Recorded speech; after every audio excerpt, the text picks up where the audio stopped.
नाजरीन अस्सलाम वालेकुम, मैं हूं चौधरी एजाज़ और आप देख रहे हैं प्रोग्राम होना क्या चाहिए।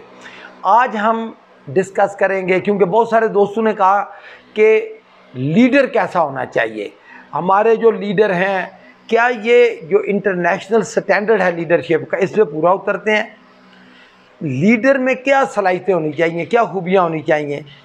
तो नाजरीन, बिल्कुल तयशुदा असूल है और मैं तमाम अपने स्टूडेंट्स को, तमाम अपने दोस्तों को और ख़ासकर उन दोस्तों को जो मुझे फॉलो करते हैं, ख़ासकर उन स्टूडेंट्स को जो मुझसे अदना राय लेते हैं, मैं हमेशा उनको कहता हूँ कि आपको तारीख़ का अदराक होना चाहिए। आप सीखें दुनिया से कि दुनिया, आजकल की दुनिया नॉलेज की दुनिया है। हर एक चीज़, सिर्फ आपने क्या करना है, आपको आदत होनी चाहिए पढ़ने की।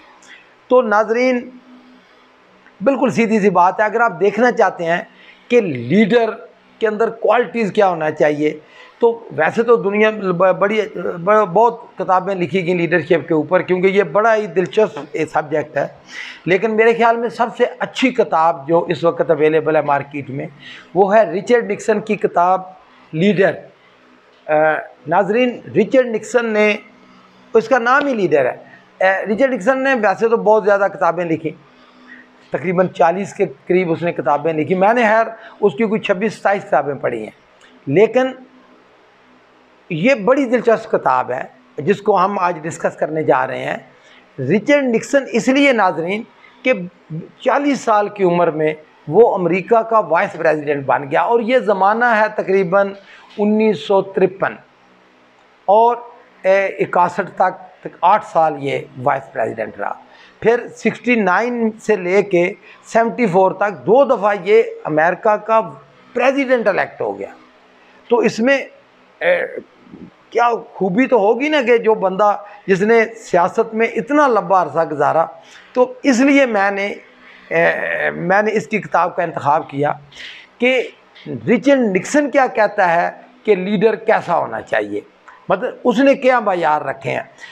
नाजरीन, ये जो किताब है लीडर, ये दरअसल निक्सन ने ये उस ज़माने की बात है जब दुनिया तब्दील हो रही थी ज़्यादा, और बड़े बड़े सेकंड वर्ल्ड वार ख़त्म हो चुकी थी, और दुनिया को जो लीड कर रहे थे, दुनिया में हर तरफ तबाही का आलम था, और दुनिया को जो लीड कर रहे थे, जिनसे रिचर्ड निक्सन मिला, जैसे बरतानिया का मशहूर मारूफ वज़ीर आज़म चर्चिल, मशहूर अमरीकी जनरल मैकार्थर, फ्रांस का मशहूर लीडर चार्ल्स डी गॉल, इसी तरह रूस का मर्द-ए-आइन जिसको कहते हैं खिर्शचेव, चाइना का जो ज़ीरक तरीन वज़ीर आज़म चुन लाई, इसराइल का वज़ीर आज़म बिन गुरियन, तबाह हाल जापान को ऊपर लेके आने वाला योशिदा, इसी तरह जापान का जर्मनी का बहुत ही आला क्वालिटी का लीडर एयड नायर, इसी तरह बहुत सारे और लीडरों को भी उसने डिस्कस किया है, जैसे नेहरू, फैसल, अनवर सादात, और बहुत सारे लीडरों को उसने डिस्कस किया। नाजरीन, अब देखने उसमें अच्छा बड़ी दिलचस्प वाक़यात उसने उसमें लिखे हैं और बहुत अच्छा एनालाइज किया है नाजरीन, जो बड़ी दिलचस्पी की बात है। मिसाल के तौर पे मैं कहता हूँ, वो रिचर्ड निक्सन कहता है कि लीडर में इतनी ये ताकत होती है लीडर की कि वो तारीख बदल देते हैं। आज का हमारा सब्जेक्ट सिर्फ ये जो मौजूदा लीडर है, वैसे तो तारीख में जैसे कायदे आज़म और बहुत बड़े बड़े लीडर गुजरे, लेकिन मैं उनकी बात कर रहा हूँ जिसको रिचर्ड निक्सन ने डिस्कस किया है इस किताब, लीडर किताब में। वो कहता है चर्चिल और डी गॉल को अगर जल्द इक़्तिदार मिल जाता, आपको पता है ना, चर्चिल और डी गॉल उस वक़्त ये आए कि जब सेकंड वर्ल्ड वार शुरू हो चुकी थी। अगर उसके मतलब अगर 1930 में तकरीबन चर्चिल और डी गॉल को इक़्तिदार मिल जाता, तो वो कहता है कि शायद जंग ही ना होती, शायद ये दुनिया ये जंग अजीम सेकंड वर्ल्ड वार की तबाही ना देखती। ये मतलब लीडर में ये क्वालिटीज़ होती हैं। फिर वो कहता है कि जो लीडर हैं उनमें तामीर की कितनी ताकत होती है, वो बड़ी मतलब खूबसूरत मिसाल देता है। आपने नाजरीन देखा होगा सेकंड वर्ल्ड वार के बाद जर्मनी में मैंने आप तो आजकल तो मैंने तो खैर जाके विज़िट भी किया, जो वो जहाँ पे सेकंड वर्ल्ड वार में बमबारी होती रही, तमाम जो तारीख़ के स्टूडेंट हैं उनको विज़िट करना चाहिए। लेकिन आजकल आप खुश नसीब हैं कि गूगल की दुनिया है, तो आप गूगल में बैठ के देख सकते हैं। आप देखें सेकंड वर्ल्ड वार के बाद का जर्मनी, चर्च के टावर नज़र आते हैं, हर तरफ तबाही। जापान का क्या हाल है, एटम बम से तबाही हो चुकी है जापान के ऊपर। लेकिन तारीख़ दो आदमियों को सलाम करती है डेवलपमेंट के हवाले से, जर्मनी का एयड नायर और जापान का मशहूर व मारूफ वज़ीर आज़म योशिदा। और बिलाशुबा निक्सन ने भी उसकी बड़ी तारीफ़ की कि तबाह हाल मुल्कों को कैसे उसने एक दुनिया के सामने तरक्की याफ्ता ममालिक में की साफ में ला खड़ा किया। फिर नाज़रीन और बड़ी दिलचस्प बात, जो आपके लिए भी बड़ी दिलचस्पी की बात होगी, वो कहते हैं छोटे छोटे मुल्कों के बड़े लीडर और बड़े मुल्कों के जिसको कहते हैं ना बोने लीडर। मिसाल के तौर पे वो कहता है कि वो डिस्कस करता है सिंगापुर का वज़ीर। सिंगापुर नाज़रीन आपको पता है छोटा सा जजीरा, दुनिया की कोई चीज़ पैदा नहीं होती, मौसम अच्छा नहीं, छोटा सा मुल्क है। लेकिन एक वज़ीर आज़म था ली क्यूआन, उसने सिंगापुर को क्या से क्या बना दिया। दूसरी तरफ वो कहता है नेहरू, दुनिया की सबसे बड़ी जमहूरियत और 1 अरब से ज़्यादा इंसानों का मुल्क। लेकिन नाज़रीन ये लीडरशिप की नाअहली या काबिलियत है कि रिचर्ड निक्सन कहता है कि अगर नेहरू की बजाय ली क्यूआन हिंदुस्तान का वज़ीर आज़म होता तो शायद हिंदुस्तान सुपर पावर बन जाता, क्योंकि उसने किस तरह नेहरू ने एक इतने बड़े मुल्क को तबाह बर्बाद कर दिया जिसके अंदर हर एक चीज़ है।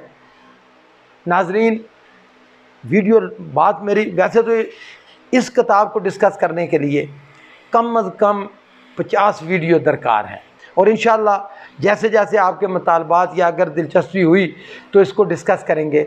लेकिन इस वक्त हमें ज़रूर डिस्कस करना चाहिए कि हमारी सूरत हाल क्या है पाकिस्तान के अंदर। नाज़रीन ये देखें, जिस तरह रिचर्ड निक्सन कहता है ना कि लीडर में क्वालिटीज़ क्या होनी चाहिए, वो कहता है कि तारीख़ से आगाही होनी चाहिए लीडर को, यानी कि तारीख़ का इल्म। देखें ना, आप कोई तारीख़ी काम कर ही नहीं सकते, कोई तारीख़ी कारनामा अंजाम ही नहीं दे सकते जब तक आपको तारीख़ से आगाही ना हो। आप देखें, वो कहता है कि लीडर के अंदर दूर अंदेशी होनी चाहिए, ऐसी दूर अंदेशी कि वो दीवार की दूसरी तरफ देख सके, सिक्स सेंस जिसको हम कहते हैं, कि उसको ऐसा उसके अंदर जिसको कहते हैं ना एक ऐसी ताकत होनी चाहिए कि वो बादलों के ऊपर खड़ा हो जाए और बादलों के पीछे क्या है वो देख सके। फिर वो कहता है इतना बहादुर और मेहनती होना चाहिए। इसके इतने ज़्यादा वाक़यात हैं, चर्चिल की आप मेहनत देखें तो आपको यकीन नहीं आएगा। मेहनती होना चाहिए। और फिर नाज़रीन सबसे बड़ी बात निक्सन कहता है कि उसका नस्बुल लैन अजीम होना चाहिए। अब हम देखें, ये तारीख़ का बहुत बड़ा जुल्म है, और पाकिस्तान पे मैं कहता हूँ कि ये अज़ाब है कि पाकिस्तान में नवाज़ शरीफ, जरदारी जैसे लोग भी लीडर कहलाते हैं। घटिया कारोबारी जिन्होंने कभी कोई किताब, मैं पहला कहता हूँ कि रिचर्ड निक्सन के मायार को आप देखें, मुझे नहीं ख्याल के जरदारी ने या नवाज शरीफ ने कभी किताब पढ़ी हो। लेकिन मैं ज़ाती तौर पे जानता हूँ इमरान ख़ान आज भी मुझे पता है कि उसकी ज़रा ज़ाती हो जाएगी बात कि उसकी बेडरूम में क्या क्या किताबें पढ़ी हैं। तारीख़ का वो तालिब इल्म है। और नाज़रीन इसकी सबसे अच्छी मिसाल अगर आपने देखना हो कि मतलब अगर आपने कंपैरिजन करना हो तो यूनाइटेड नेशन में जो तकरीर की थी इमरान ख़ान ने, आप वो ज़रूर सुने।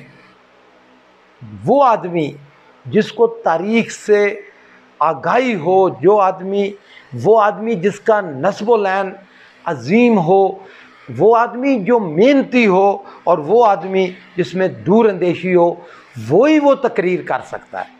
नहीं तो आप खुद उसको जज कर लें।